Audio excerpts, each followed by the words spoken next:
Tout le monde est à peu près là. Ce matin, on va traiter des questions de relation entre crise énergétique et lutte contre le changement climatique, parce qu'il y a, comme dirait l'autre, des synergies à trouver.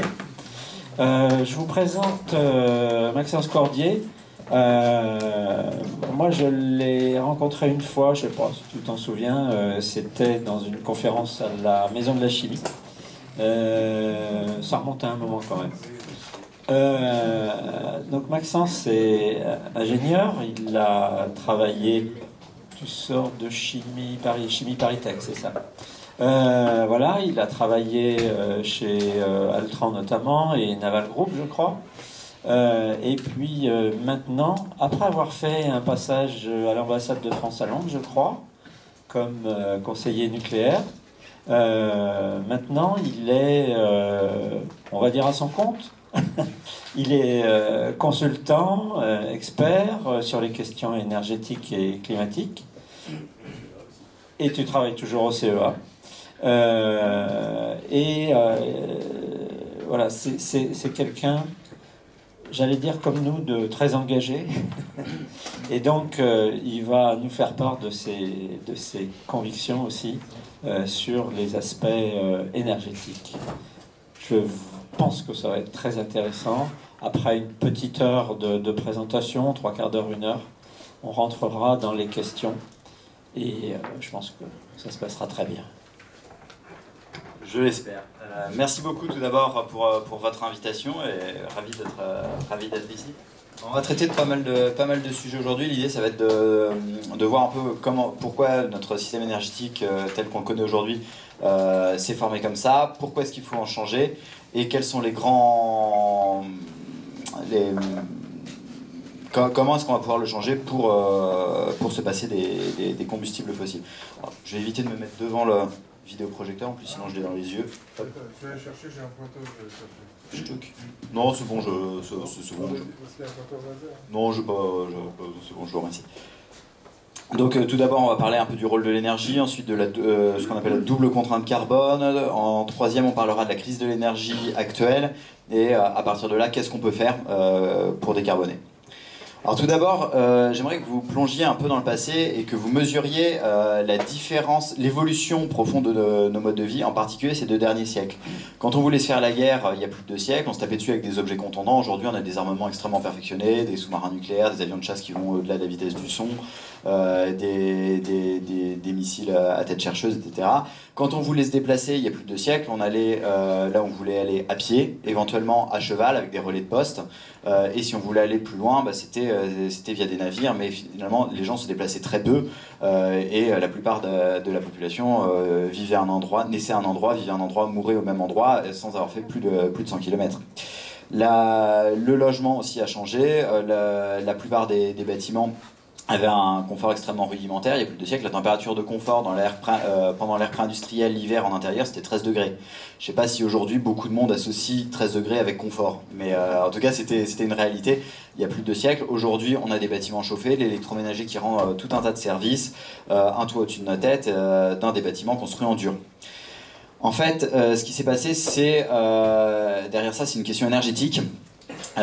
L'énergie, bon, je pense qu'il y a pas mal de physiciens dans la salle, donc l'énergie en physique, c'est ce qui quantifie un potentiel de transformation. Dans l'univers, dès que tout n'est pas parfaitement froid et immobile, vous avez des transferts énergétiques. Dès que quelque chose s'échauffe, change de vitesse, change d'altitude sur une planète, change de composition chimique, atomique, bref, dès que tout n'est pas parfaitement froid et immobile, vous avez des transferts énergétiques. Et le changement est quantifié par des transferts énergétiques. Ce qui a limité le développement de l'humanité pendant l'essentiel de notre histoire, c'est l'accès à l'énergie mécanique. Merci. Parce qu'on peut trouver de l'énergie sous différentes formes, de l'énergie thermique, c'est de la chaleur, de l'énergie mécanique, c'est l'énergie associée au mouvement, l'énergie chimique, l'énergie qui est piégée dans les liaisons entre les atomes, l'énergie nucléaire qui est piégée qui lie les nucléons au sein du noyau des atomes. Et donc, pour transformer notre environnement en bien et en service, pendant l'essentiel de notre histoire, on a accès à la force humaine et animale. Et ça a très fortement limité ce qu'on pouvait faire. Si vous voulez cultiver un champ et que vous n'avez que vos bras et des bœufs, pour le faire, vous n'allez pas pouvoir cultiver une surface illimitée. Vous ne pouvez pas contrôler 50 bœufs à vous tout seul. Donc ce qu'on pouvait cultiver, ce qu'on pouvait fabriquer, des chaises, des meubles, etc., était limité par le nombre d'heures dans une journée. C'est pour ça que j'ai mis une photo de moi avant les vacances là. Bah ouais, non, c'est... Après, j'ai arrêté de faire du sport. Au tournant des années 1000, en Europe, on a commencé à développer des moulins à vent et à eau un peu partout, ce qui a permis de libérer des bras, d'avoir un premier exode rural, un développement de l'artisanat dans les villes, parce qu'il y avait moins besoin de personnes pour faire de la farine, notamment. Moulins qui ont aussi pu servir un petit peu à l'industrie, surtout les moulins à eau, qui étaient plus réguliers. Il y a eu un très fort développement à partir des années 1000. Qui a entraîné une certaine amélioration des conditions de vie, mais qui restait malgré tout limitée. Et ce qui s'est passé au 19e, c'est le développement d'une machine inventée au 18e, la machine à vapeur, qui permet fondamentalement de convertir de l'énergie thermique abondante, il suffit de brûler tout et n'importe quoi, du bois, du charbon, plus tard du pétrole, du gaz, etc., en énergie mécanique. Donc on a pu puiser dans des stocks d'énergie très abondants, l'énergie thermique, pour nous fournir ce qui nous manquait jusqu'à présent, de l'énergie mécanique. Et ça a permis de remplacer les humains et d'aller bien plus loin dans notre capacité à transformer l'environnement. Ici, je vous ai mis une photo d'une excavatrice à lignite allemande. Ce truc-là peut extraire environ autant de charbon en 1 heure que ce que peuvent faire 300 000 humains dans une journée. Dans une mine à ciel ouvert, vous avez plusieurs excavatrices comme ça.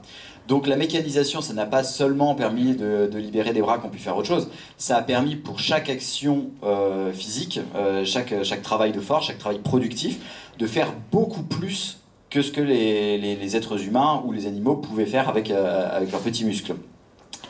Et donc à partir de là, alors, désolé c'est un peu petit, hein, mais là vous avez l'évolution de la consommation d'énergie primaire au niveau mondial. Vous voyez qu'au 19e siècle on utilisait surtout de la biomasse. Un, deux. Effectivement, j'ai appuyé sur le bouton pour se chauffer et faire la cuisine. 19e siècle, on commence à utiliser du charbon dans des machines à vapeur, lubrifié au pétrole. Le pétrole est un lubrifiant avant d'être un combustible.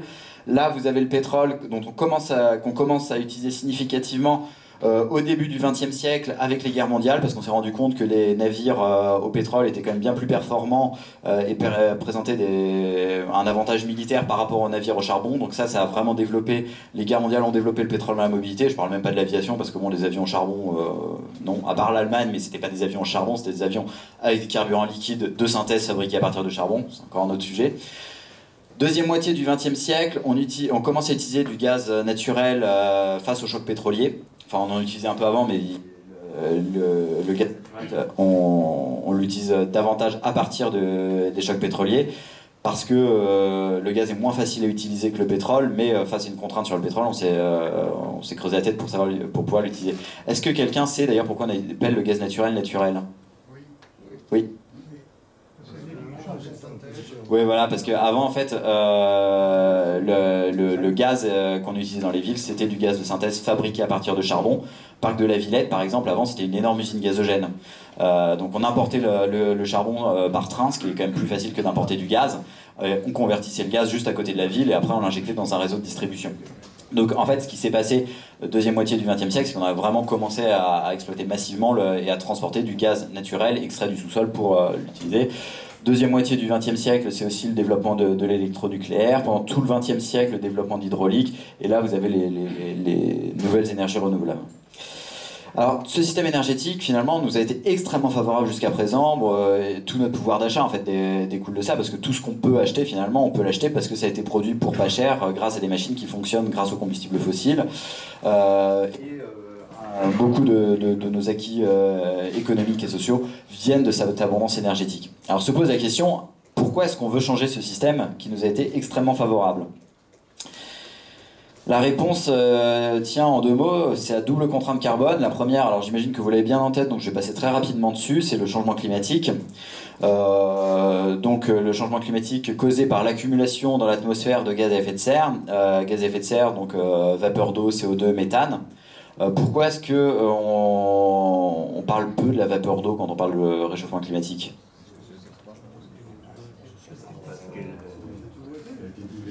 La quantité est fixe, quasiment fixe. Ouais, en fait, contrairement au CO2 méthane qui s'accumulent dans l'atmosphère et qui vont mettre beaucoup de temps à quitter l'atmosphère, une demi-vie d'une dizaine d'années pour le méthane et une demi-vie d'une centaine d'années pour le CO2, et qui d'ailleurs, même en ayant quitté l'atmosphère, après continueront à avoir des impacts sur l'environnement. Par exemple, le CO2 dissous dans les océans va acidifier les océans et aura des conséquences sur la biodiversité. La vapeur d'eau a un temps de résidence dans l'atmosphère qui est extrêmement faible parce que la concentration de vapeur d'eau dans l'atmosphère est dirigée par la température. En gros, quand il fait chaud, ça s'évapore et l'atmosphère se charge en vapeur d'eau. Quand il fait froid, la concentration en vapeur d'eau dans l'atmosphère diminue et ça précipite.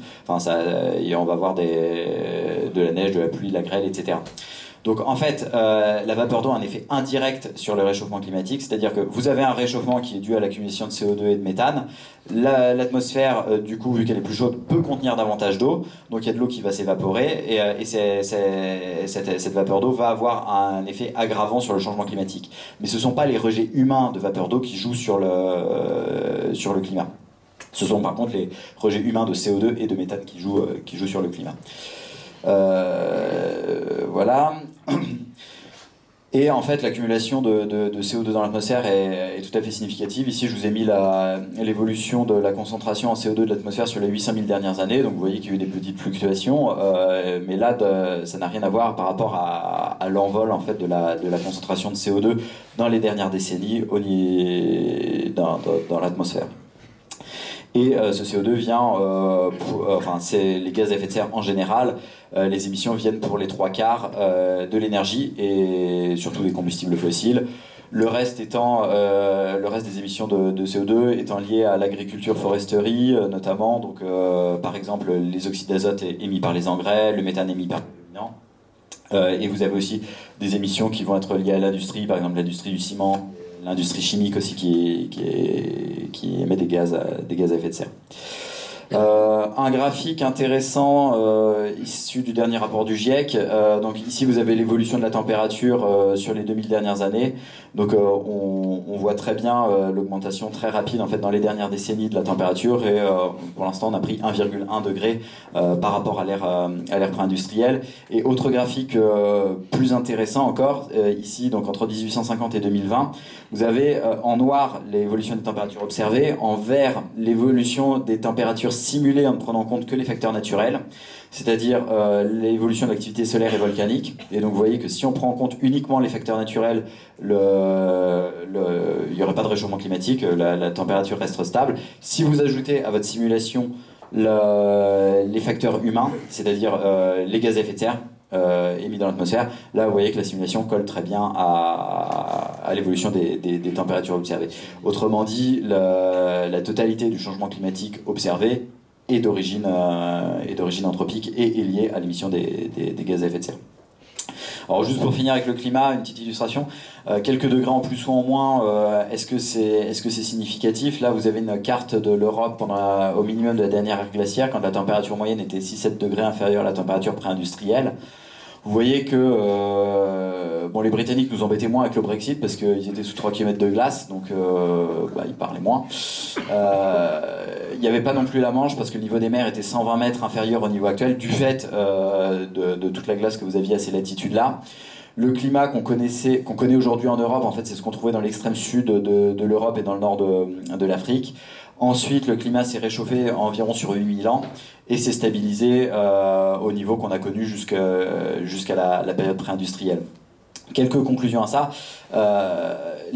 Les évolutions du climat qui ont pu avoir lieu par le passé, parce qu'il y a eu des évolutions du climat par le passé, ce sont des évolutions qui ont eu lieu de façon sur des périodes de temps très longues, ce qui laisse le temps aux espèces animales et végétales de s'adapter, de migrer, ce qui n'est pas le cas aujourd'hui, sachant en plus qu'avec l'artificialisation des sols, on rend cette adaptation là encore plus difficile. Typiquement, si vous avez une autoroute, c'est difficile pour les espèces, notamment végétales, de passer de l'autre côté. En plus du fait que les espèces végétales migrent de façon très lente avec les cycles des saisons. Ensuite, le problème du réchauffement climatique, c'est pas un problème de survie de la vie sur Terre, c'est pas du tout ça. Ça va être un problème de déséquilibrage progressif de nos sociétés. C'est-à-dire que chaque pays a ses cultures alimentaires qui permettent plus ou moins de nourrir sa population modulo ce qu'ils sont capables d'importer. Si, face au changement climatique, vous aurez des variations des précipitations, plus de précipitations à certains endroits, moins à d'autres, ça va affecter les cultures alimentaires, donc vous aurez des crises alimentaires dans certains pays. Vous allez aussi avoir un renforcement des phénomènes météorologiques violents qui vont entraîner des destructions, que ce soit des ouragans, des raz-de-marée, des choses comme ça, enfin des submersions côtières. Et donc tout ça va rendre des zones de plus en plus difficilement vivables, ça va entraîner des flux migratoires, ça entraînera des guerres, et tout ça sera progressif. Et je pense que c'est quelque chose à bien retenir, à part certains territoires qui à terme vont disparaître, la Floride, les Pays-Bas, le Bangladesh, parce que ce sont des territoires côtiers tout plats. La plupart des gens qui vont être affectés par le changement climatique vont l'être de façon progressive. Si vous prenez le cas de la Syrie, par exemple, 1, 2, 1, 2, oui, bon.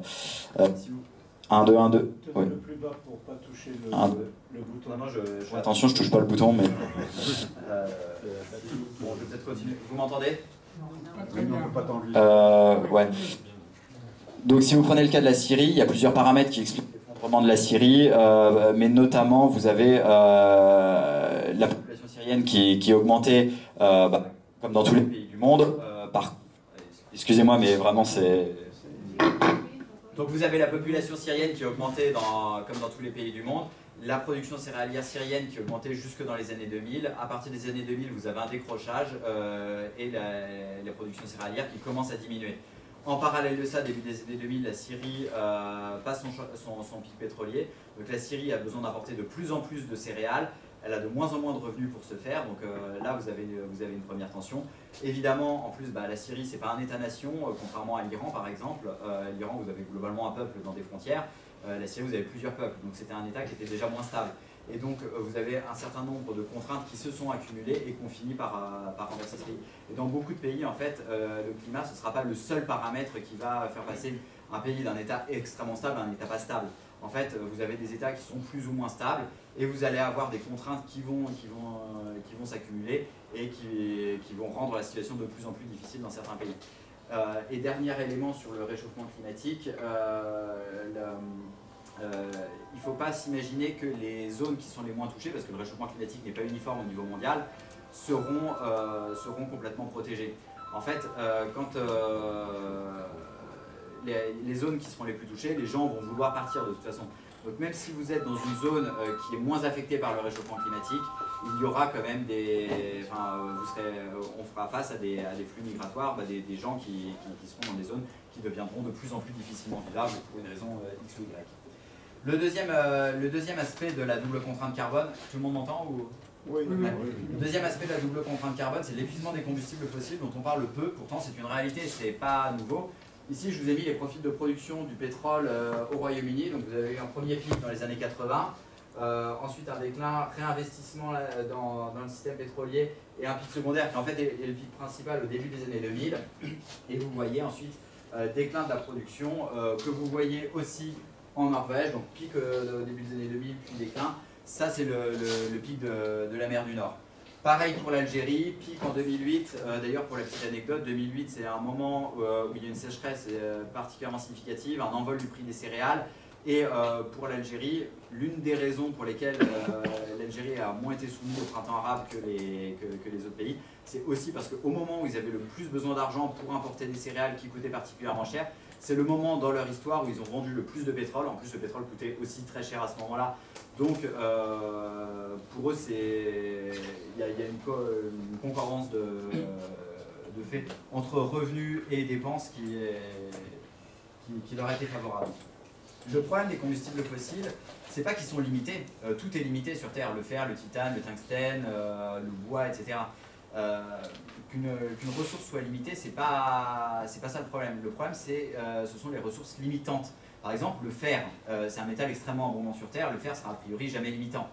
On sera limité par d'autres ressources qui sont en gros sur le chemin critique de notre développement avant. Et ça c'est le cas des combustibles fossiles pour les raisons que j'expliquais tout à l'heure, c'est que les combustibles fossiles c'est l'essentiel de ce qui produit la chaleur qui est converti en énergie mécanique, que ce soit dans des machines à vapeur, des moteurs à explosion, etc. Donc les combustibles fossiles sont un facteur limitant de notre activité économique. Or, on va faire face à des contraintes dessus. Ici, je vous ai mis les découvertes de pétrole conventionnel. Alors, le pétrole conventionnel, c'est du pétrole qui est piégé dans une roche réservoir suffisamment poreuse pour qu'il puisse circuler dans cette roche.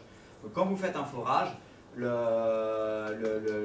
fait de la pression interne du gisement, le pétrole remonte et vous n'avez qu'à le récupérer. C'est l'essentiel du pétrole qui était extrait jusque dans les années 2000. Donc là, vous avez la découverte du gisement Rawar en Arabie Saoudite. Vous voyez qu'on est passé par un maximum de découvertes dans les années 60. Les découvertes sont devenues inférieures aux extractions dans les années 80. Alors, découverte inférieure aux extractions, si vous gagnez 1000 par mois et que vous dépensez 2000 par mois, tant que vous avez de l'argent sur votre compte en banque, ça passe. Mais à partir d'un moment, vous allez avoir de moins en moins d'argent sur votre compte en banque et vous finirez par avoir un problème. C'est ce qui s'est passé dans les années 2000. En fait, début des années 2000, alors c'est pas forcément très visible là-dessus, mais on passe le pic d'extraction de pétrole conventionnel, c'est-à-dire que selon ce que vous mettez exactement dans le pétrole conventionnel, soit vous considérez que les extractions ont commencé à stagner, soit qu'elles ont commencé à décliner, face à une demande mondiale qui ne cesse d'augmenter. Donc en 2008, le prix du pétrole s'est envolé à plus de 140 $ par baril. Il est resté à plus de 100 $ jusqu'en 2014. Et ça a permis d'aller chercher des pétroles qu'on connaissait depuis longtemps, mais qu'on n'était pas allé chercher parce qu'ils sont quand même beaucoup moins faciles à aller chercher. Ce sont des pétroles dits non conventionnels. Par exemple, des pétroles piégés dans des roches insuffisamment poreuses pour qu'ils puissent circuler, des pétroles de réservoir compact, autrement connus sous le nom de pétrole de schiste. Donc là, vous devez fracturer la roche avec de l'eau sous pression, vous la maintenez ouverte avec du sable, vous fluidifiez le pétrole avec des solvants, ensuite vous le récupérez. Le problème de ça, c'est que ça demande plus d'efforts, il faut fracturer la roche, donc vous avez besoin de plus d'énergie, de plus de matières premières. Et ce sont des puits qui s'épuisent à toute vitesse. Or, ce qui coûte cher dans l'industrie pétrolière, c'est le forage. Un puits de pétrole conventionnel d'un gros gisement, vous perdez entre 4 et 6% de production tous les ans. Sur un puits de pétrole de schiste, vous passez par un maximum de production au bout d'un mois. Au bout d'un an, vous avez perdu 70% de la production. Donc, si vous voulez ne serait-ce qu'avoir un approvisionnement stable, vous êtes obligé de forer en permanence. Et donc, ce qui était du CAPEX dans l'industrie pétrolière conventionnelle, c'est bien quasiment de l'OPEX dans le pétrole de schiste. Vous devez forer en permanence et c'est ce qui coûte cher. Vous avez encore pire, vous avez les sables bitumineux, notamment au Canada. Ça, c'est pas du pétrole. C'est du bitume, donc un truc solide, mélangé à du sable. Donc, dans des sortes de grosses machines à laver, vous séparez sable et bitume. Et ensuite, soit vous mélangez votre bitume à des coupes pétrolières très légères pour faire un pétrole intermédiaire, soit vous faites un pétrole de synthèse en hydrogénant votre bitume pour réduire la taille des chaînes carbonées. C'est ce que les Allemands faisaient avec du charbon pendant la guerre. Donc le charbon sont des chaînes carbonées encore plus longues. Vous pouvez les couper en hydrogénant pour faire soit du gaz, soit des carburants liquides. Donc c'est un peu plus facile de le faire avec du bitume, mais c'est exactement le même procédé. Mais là, ça nécessite encore plus d'énergie.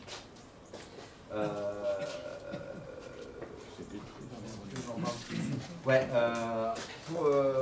pour quantifier ça, en fait, on peut s'intéresser à ce qu'on appelle le taux de retour énergétique. Le taux de retour énergétique, c'est quand vous voulez aller chercher de l'énergie, il va falloir investir de l'énergie pour aller chercher de l'énergie. Donc le taux de retour énergétique, c'est l'énergie que vous allez récupérer sur l'énergie que vous avez investie pour aller la récupérer. Au début de l'industrie pétrolière, aux États-Unis, le taux de retour énergétique était environ 1 pour 1000. C'est ce que vous pouvez voir si vous regardez le film There Will Be Blood qui se passe au 19e siècle dans l'industrie pétrolière américaine. D'ailleurs, ce n'est pas vraiment une industrie, vous avez le prospecteur avec sa chemise à carreaux et ses bretelles qui va au milieu de la Pennsylvanie. Il creuse un peu n'importe où et il fracture la roche avec sa barre à mine. Paf, il a de la chance, il tombe sur un gisement affleurant. Vous avez un gusher, c'est une sorte de geyser de pétrole. Après, il récupère ça tant bien que mal. Effort minime à fournir, beaucoup de retours. On investit en gros un baril, on en récupère 1000. Dans le désert saoudien, on est à 1%. En 2013, sur le conventionnel en moyenne mondiale, on était à 1 pour 20. Aujourd'hui, sur le conventionnel en moyenne mondiale, on est aux alentours de 1 pour 10, 1 pour 15. Les pétroles de schiste, on a fait des progrès techniques. En 2013, on était à 1 pour 7. Maintenant, ça s'est amélioré, on est à 1 pour 30 à peu près. Mais les sables bitumineux, on est aux alentours de 1 pour 4, 1 pour 5. Ce que ça veut dire, c'est que si vous remplacez un baril de pétrole conventionnel d'un vieux gisement par un baril de pétrole conventionnel d'un nouveau gisement, de l'offshore ultra profond par exemple, donc en mer ultra profond sous quelques kilomètres d'eau plus terre, ou de gisements extrêmes comme ça, ou de non conventionnels, en fait, vous avez dû investir plus d'énergie pour aller le chercher. Donc vous avez moins d'énergie pour faire fonctionner des avions, des voitures, des machines, etc. Donc si vous voulez garder un approvisionnement en énergie nette constant, en volume, il faut aller chercher davantage. Et donc c'est l'une des limites auxquelles on fait face sur le climat. J'y reviendrai dans une ou deux diapos. Juste pour continuer avec les découvertes, alors le graphique est un peu difficile à lire, on va le lire ensemble parce que surtout il est tout petit ici. Ça c'est un graphique de Rystad, c'est un des 3 gros cabinets de conseil à l'industrie pétrolière. Et sur ce graphique, vous avez les découvertes cumulées de pétrole plus gaz au niveau mondial ces dernières années, en 2015 et 2021. Ce graphique est en milliards de tonnes équivalent pétrole, en milliards de barils équivalent pétrole. Le baril équivalent pétrole, c'est une unité d'énergie équivalente à l'énergie que vous avez dans un baril de pétrole. Et un baril de pétrole, c'est une unité de volume, c'est 159 litres. Le baril équivalent pétrole, ça vous permet d'additionner du coup du gaz et du pétrole, vu que c'est une unité d'énergie. Chaque année, le monde consomme environ 58 milliards de barils équivalent pétrole. L'an dernier, 2021, le monde a découvert 4,7 milliards de barils équivalent pétrole, c'est-à-dire moins de 10% de ce qu'on a extrait cette année-là. C'était particulièrement faible en 2021, mais si vous regardez les années d'avant, c'était pas beaucoup mieux. 12,5 en 2020, 15,8 en 2010, 10 en 2018, 12 en 2017, 8 en 2016, et même en 2015, où on était encore dans la lancée des investissements massifs entre 2008 et 2014. Je vous disais tout à l'heure, le prix du baril était à plus de $100, les parapétrolières étaient hyper sollicitées, les pétroliers cherchaient du pétrole partout, à tel point que c'est aussi pour ça qu'ils sont allés chercher les pétroles non conventionnels. Même à ce moment-là, on était encore dans cette lancée-là, on a découvert 20 milliards de barils, c'est-à-dire environ un tiers de ce qu'on a consommé cette année-là. Et donc, oui, je reviens à ce que je vous disais tout à l'heure sur les questions d'énergie nette. Ici, c'est un graphique issu d'une publication scientifique parue l'an dernier, donc un truc assez récent. Là, si vous regardez tout ce qui est coloré, c'est l'ensemble. Donc là, vous avez en gros 2020, donc ça c'est du passé, ça c'est du prospectif. Vous avez l'ensemble de l'énergie issue de l'énergie brute issue du système pétrolier. Et ce que vous avez en jaune un peu hachuré ici, donc cette zone-là, c'est l'énergie nécessaire à votre système pétrolier, celle que vous devez réinvestir dans votre système pétrolier pour aller chercher le pétrole. Vous voyez qu'en gros, elle a augmenté gentiment, mais elle était très faible entre 80 et 2000. Ici on a 2000. Entre 2000 et 2020, elle a très fortement augmenté. Et là, elle continue d'augmenter parce que ce soit du conventionnel extrême ou des pétroles non conventionnels, il faut de plus en plus d'énergie pour aller le chercher. Donc, incidemment, ce que le graphique veut dire, c'est que ce qui est intéressant, c'est pas le pic en volume ou en énergie brute, ça revient en même, que vous trouvez ici. Ce qui est intéressant, c'est le pic en énergie nette, c'est-à-dire l'énergie que vous fournit votre système pétrolier qui va vous permettre de faire tourner toutes les machines qui fonctionnent au pétrole et qui fournissent les services dont on bénéficie. Pour résumer cette partie, ouais, ça je l'ai dit. Le réchauffement climatique, ça présente une menace grave à moyen terme pour la large partie de l'humanité, mais c'est une menace mondiale de moyen terme. En parallèle, on a une menace qui est mondiale, mais avec des conséquences locales de court terme sur les combustibles fossiles. C'est-à-dire que sur le climat, si tout le monde n'agit pas, on n'arrivera pas à résoudre ce problème-là. Pour faire face aux contraintes sur les combustibles fossiles, même si un État est le seul à agir, il va en tirer un avantage. C'est-à-dire que si un État réduit sa dépendance aux combustibles fossiles, même si les autres ne font aucun effort, il sera plus résilient face aux contraintes à venir sur les combustibles fossiles. En gros, si vous équipez votre population de voitures qui consomment 2 litres au 100 par exemple, et de petits véhicules légers, vous avez développé les transports en commun, que vous avez aidé les ménages à se séparer de leur chaudière à fioul et à remplacer ça par autre chose, vous vous en sortirez mieux économiquement et socialement que les pays voisins qui n'auront pas fait ces efforts-là.